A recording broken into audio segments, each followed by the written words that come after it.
Welcome to my channel. இன்றைக்கி நம்ம சேனலில் என்ன பார்க்க போகிறோன்னா வாழைப்பூ கூட்டு. இது எப்படி செய்கிறதுன்னு பார்க்கலாமா?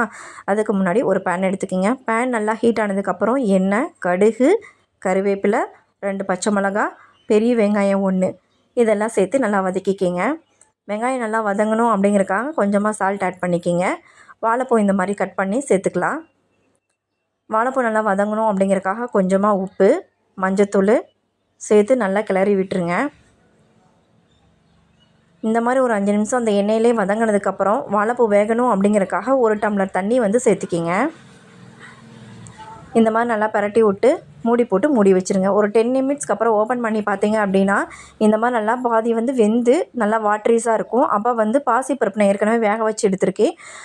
2 பவுல் சேர்த்திக்கிங்க. நல்லா 2 பவுல் ஆட் பண்ணதுக்கப்புறம் நல்லா இந்த மாதிரி கிளறி விட்டுருங்க. ஒரு 10 நிமிஷம் கழித்து ஓப்பன் பண்ணி பார்த்தீங்கன்னா இந்த மாதிரி வாட்ரிஸாக இருக்கும். இந்த வாட்டர் நல்லா சுருங்கினதுக்கப்புறம் வாட்டர் நல்லா ஃபுல்லாக அப்சர்வ் ஆயிரும். அப்சர்வ் ஆனதுக்கப்புறம் ஓப்பன் பண்ணி பார்த்தீங்கன்னா இந்த மாதிரி இருக்கும். வாழைப்பூ ரெடி ஆயிடுச்சு. இன்றைக்கி நம்ம வீட்டு மெனு என்னென்னு பார்க்கலாமா? சுட சுட சாதம், மாங்காய் போட்ட சாம்பார், வாழைப்பூ கூட்டு ரெடி.